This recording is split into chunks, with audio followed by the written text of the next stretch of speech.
इनके यहाँ पितृदोष होता है, काल सर्प दोष होता है, वास्तु दोष होता है, उनको ज्यादा कुछ नहीं करना होना। महाराज एक बेल का फल लीजिए, फल बेलपत्री का जो फल होता है उसको ले लो, उसके अंदर का जो गुर्दा होता है, अंदर का जो भाग होता है उसको निकाल दीजिए और उस बेल के फल में आटा सेक कर उसमें शक्कर मिलाकर उसको उसके अंदर भर लीजिए।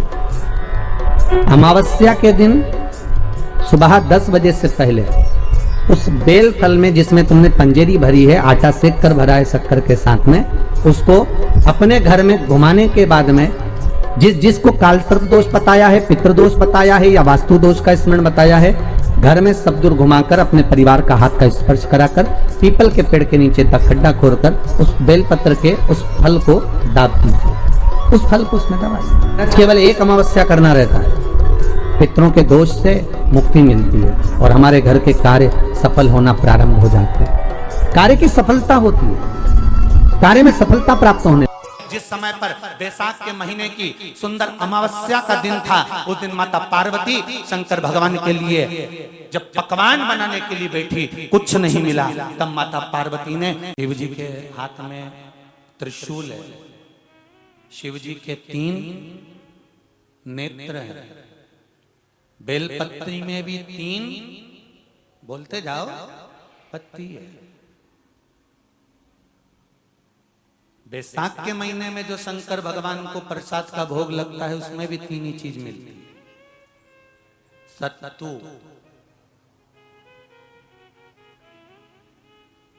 कोई दूसरे महीने में बनता है? जम के तो बोलो नहीं। कब बनता है? यही बैसाख के महीने में।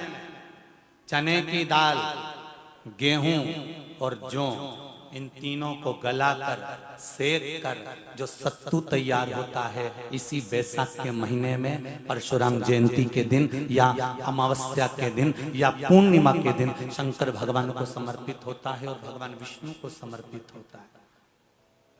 दुनिया के लोग कहते क्या होता है सत्तू से? ये स्कंद पुराण की कथा कहती है, जिस समय पर बैसाख के महीने की सुंदर अमावस्या का दिन था, उस दिन माता पार्वती शंकर भगवान के लिए जब पकवान बनाने के लिए बैठी, कुछ नहीं मिला, तब माता पार्वती ने 3 अनाज को लिया, एक चना, दूसरा गेहूं और तीसरा जौ।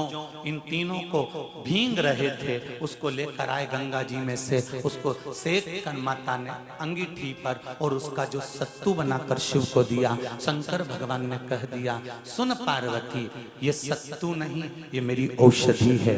बैसाख के महीने में जो खाएगा वो जिंदगी भर रोएगा नहीं, शरीर से स्वस्थ। अब उसको लोगों ने हंसी खेल में ले लिया, सत्तू का क्या काम, मम्मी हम नहीं खाएंगे, बड़ा पूरा।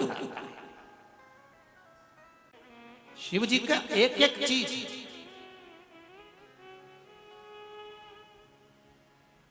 बैसाख के महीने में पियो बेल। बेल मतलब समझ गए? बेल का रस। बैसाख के महीने में पियो बेल और शरीर को रखो ऑलिव बेल। सत्तू 12 महीने खाओ मत खाओ। कौन सा महीना?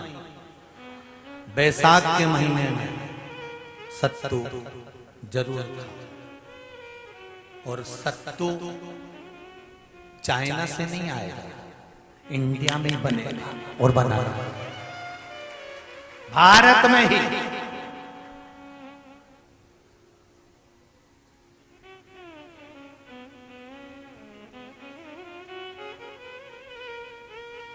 चलो आ जाओ गरुड़ पुराण में। मरने का 47वां दिन, जब मरेंगे तब गरुड़ पुराण बचेगी, पहले ही सुन लो। और जिसके पास में गरुड़ पुराण नहीं हो तो पंडित जी से मंगवा कर फिर पढ़ के देख लेना। मरने के 47वें दिन, 47 डेज, 47वें दिन किस चीज का दान तुम्हारे सामने आता है? के 47वें दिन, 10 दिन तक तो जीवात्मा घर की अटारी पे रहती, मरने के बाद 12वें के दिन चली जाती है। उसके बाद में जब 47वां दिन आता है तो 47वें दिन जीवात्मा को क्या दान करा जाता है, व्यक्ति ने क्या पुण्य करा होता है कि उसको नरक नहीं भोगना पड़ता, बेतरणी नहीं भोगना पड़ती और सीधे बेतरणी से पार उतर जाता है। वो किस चीज का दान है? तो कहा शिव महापुराण में, गरुण पुराण में कि वो सत्तू का दान है जो बैसाख महीने में करा जाता है।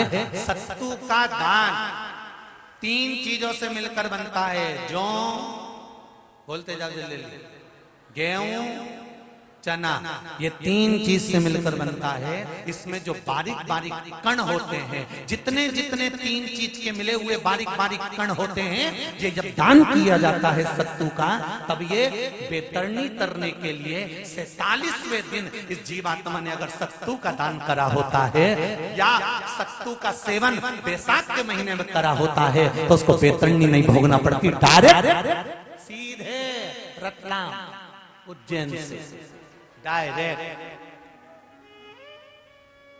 किस किस के यहां बनता है सत्तू?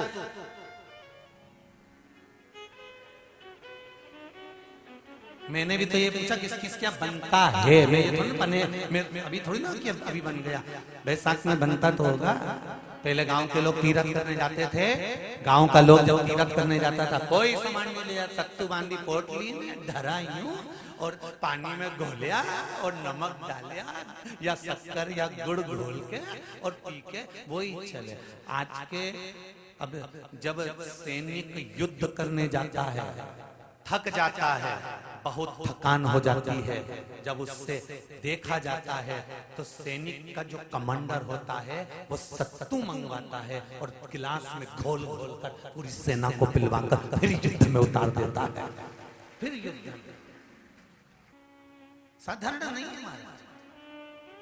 सत्तू में जितने बारीक बारीक कण होते हैं, जितने बारीक बारीक कण, अब तुम्हें काम करना, अभी जब फ्री रहो तो एक कागज पे रख के सत्तू का एक कण गिनना, 1 2 3 बारीक बारीक गिनते रहना जरा। तो तुम्हारा क्या जाए गिनने में? भगवान कृष्ण के हाथ में पट्टी बंधी थी तो उनने भी तो रुक्मणी को गिनने को दिया था, जरा गिन तो जरा इसमें कितने धागे। रुक्मणी जी ने कहा इसमें 9,999 धागे हैं। भगवान ने कहा बस यही 9,999 मुझे द्रौपदी को वापिस लौटाना है। गिन के लगा लो, अभी अभी लगा लो, ऊपर तो भगवान गिन के बता ही देगा कि तुमने जो सत्तू दान करा था, तुमने जो सत्तू खाया था, तुमने जो सत्तू भगवान को दिया था, सत्तू का लड्डू बनाकर तुमने बैसाख महीने में भगवान की जो पूजन करी थी, तो अमावस्या के दिन, पूर्णिमा के दिन या अक्षय तृतीया के दिन तुमने जो सत्तू दिया था, भगवान तो गिनती बता देगा कि उस सत्तू में कितना कण था। और अगर नहीं बताए तो तुम आंदोलन पे बैठ जाओगे। क्या हमें बताओ पहले हमने कितना सत्तू दिया था, उसमें कितने कण थे, बताना पड़ा।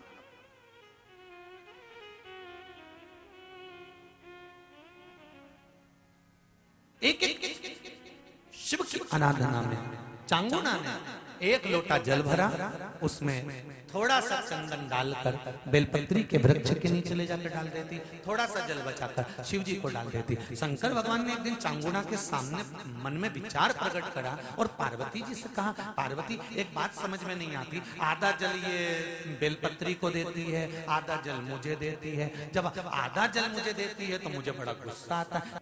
भगवान ने कहा ये आधा जल कहां डोल के आती है? पार्वती जी ने कहा उसके संतान नहीं है, इसलिए वो बेलपत्री की भी आराधना करती है और आपकी भी आराधना करती है। ठीक है।